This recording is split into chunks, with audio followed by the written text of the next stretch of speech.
नमस्कार, मैं हूं कुमार अनिल। कल का दिन अच्छा नहीं रहा। मोहब्बत के दूत, भाईचारे और दोस्ती बढ़ाने वाले इसका काम करने के लिए मशहूर बाबा सिद्दीकी को अपराधियों ने मार दिया मुंबई में कल रात 9:30 बजे के आसपास। और दूसरी एक दुखद खबर ये है कि DN साई बाबा, दिल्ली विश्वविद्यालय के पूर्व प्राध्यापक, उनका कल निधन हो गया। वो न्याय के लिए लड़ने के लिए जाने जाते हैं। उनको 10 साल एक गलत आरोप में जेल में रखा गया कि उनका संबंध माओवादियों से है। उस आरोप से वो 7 महीने 8 महीने पहले बरी हुए थे, जेल से निकले थे। और ख़ास बात यह कि वो 90% शरीर से वो डिसेबल्ड थे। 90% शरीर उनका काम नहीं करता था। ऐसे व्यक्ति को बिना पैरोल का लगातार दशक तक जेल में रखा गया। उनका निधन हो गया। पहले हम बात करेंगे बाबा सिद्दीकी की। देखिए, आज जो नफ़रत का एक दौर है चारों तरफ, यहाँ तक कि विजयादशमी में भी ये नफ़रत करने वाले लोग जो हैं, उस पर्व के दिन भी नफ़रत की बातें करते हैं लोग। तो देश को एक नफ़रत से भर देने वाली एक पूरा एक गैंग है, एक ख़ास तरह के लोग हैं, एक ख़ास तरह की राजनीति है जो नफ़रत को हवा दे रही है। ऐसे में मोहब्बत की बात करने वाले, प्रेम और भाईचारे की बात करने वाले, जो जिनमें कोई मनमुटाव हो गया है, दुराव हो गया है, उनको करीब लाने वाले ये बाबा सिद्दीकी थे। उनको जिस तरह से मार दिया अपराधियों ने, इसीलिए मैंने कहा कि वो मोहब्बत के दूत थे, उसके एम्बेसडर थे वो। तो वो इस दौर में ऐसे लोगों की बहुत ज़रूरत है। वो मुंबई में थे और मुंबई में बाबा सिद्दीकी थे। अगर बाबा सिद्दीकी हर शहर में एक हो जाएं तो हमारा समाज बहुत अच्छा हो जाता, सुंदर हो जाता, नफ़रतें कुछ कम हो जाती। वो बिहार में उनका जन्म हुआ था 1956 में, मतलब लगभग वो 68 वर्ष के थे। और वो यहाँ से मुंबई गए और मुंबई में 1977 में वो कांग्रेस उन्होंने ज्वाइन की थी। याद करिए, 1977 में तब कांग्रेस विरोधी देश भर में हवा थी। माहौल जो था वो पूरा कांग्रेस के खिलाफ था। लेकिन उस दौर में वो 1977 में कांग्रेस में वो शामिल हुए, लगातार कांग्रेस में वो रहे। उसके बाद कांग्रेस के वो सचिव बने, महासचिव बने, फिर मुंबई कांग्रेस, युवा कांग्रेस के वो अध्यक्ष बने। नीचे से ऊपर उठे हैं वो, विधायक बने, कई बार विधायक रहे, फिर मंत्री भी बने।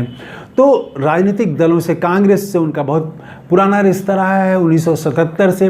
बाद में इसी साल फरवरी 2024 में वो NCP में चले गए थे। अजीत गुट वाले NCP में वो शामिल हो गए थे और उनको Y कैटेगरी सुरक्षा भी मिली हुई थी। जब वो NCP में शामिल हुए थे उसके बाद उनको सुरक्षा मिली हुई थी। इसके बावजूद वो उनको मार दिया अपराधियों ने। तो ये मैं मानता हूँ कि ये बहुत ही एक देश के लिए नुकसान हुआ, बहुत बड़ा नुकसान हुआ।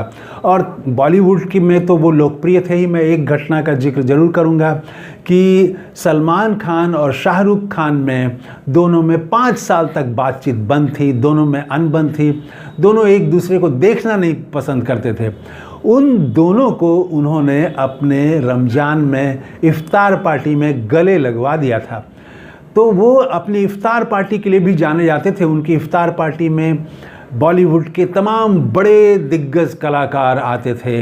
अब शाहरुख खान और सलमान खान ही जब आ रहे हों तो एक्टिंग की दुनिया के जो किंग, बादशाह, वो सब जब आ रहे हों तो बाकी और लोग तो आना ही है। राजनीति में भी वो हर दल के बड़े नेता, उनसे बहुत अच्छे संबंध थे उनके। इसीलिए वो जब नहीं रहे तो अस्पताल में ही कल रात से ही बॉलीवुड के बड़े बड़े कलाकार वो लगातार पहुंच रहे हैं, अपनी शोक संवेदना जाहिर कर रहे हैं। कांग्रेस के विपक्ष के नेता राहुल गांधी ने भी शोक जताया है और कहा कि ये बहुत बड़ी घटना है, बहुत दुखद घटना है ये। और जो लोग भी इसके दोषी हैं उन पर सख्त से सख्त कार्रवाई होनी चाहिए। फिर उन्होंने ये भी कहा कि ये घटना बताती है कि महाराष्ट्र में, मुंबई में लॉ एंड ऑर्डर, कानून और व्यवस्था पूरी तरह से ध्वस्त हो गई है। अगर ये घटना किसी दूसरे प्रदेश में हुई रहती, कर्नाटक में हुई रहती या विपक्ष शासित प्रदेश में, अगर बंगाल में, कलकत्ता में ये घटना हुई रहती तो देखते कि मीडिया वाले क्या हंगामा खड़ा कर देते। वो राष्ट्रपति शासन तक की बात होने लगती।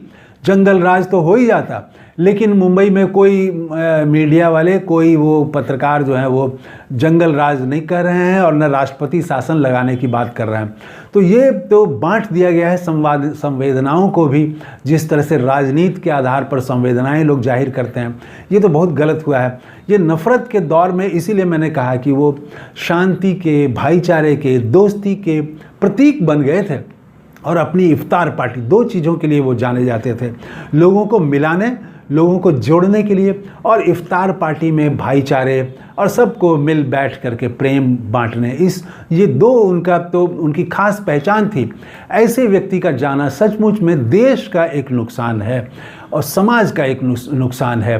तो पूरे देश भर से लोग शोक संवेदना जाहिर कर रहे हैं लोग, और इस पर दुख जता रहे हैं लोग। उनके बेटे, एक बेटे और एक बेटी है। बेटा जिशान सिद्दीकी जो है वो कांग्रेस के विधायक हैं, बेटी राजनीति में नहीं है, लेकिन बेटा वो भी राजनीति में है। तो ये बाबा सिद्दीकी की बात हुई। और DN जो साईं बाबा हैं, दिल्ली विश्वविद्यालय के पूर्व प्राध्यापक, उनका भी जिस तरह से निधन हो गया, प्रशांत भूषण देश के बड़े अधिवक्ता, उनसे लेके तमाम जो प्रगतिशील धारा के लोग हैं, वामपंथी दल के लोग हैं, उन सभी लोगों ने शोक जताया है। और प्रशांत भूषण ने तो कहा है कि वो स्टेट के जरिए जो टॉर्चर उनको किया गया, उसके कारण ही उनका असमय निधन हुआ है। वो ज़्यादा उम्र उनकी नहीं थी, 10 साल उनको जेल में रखा गया।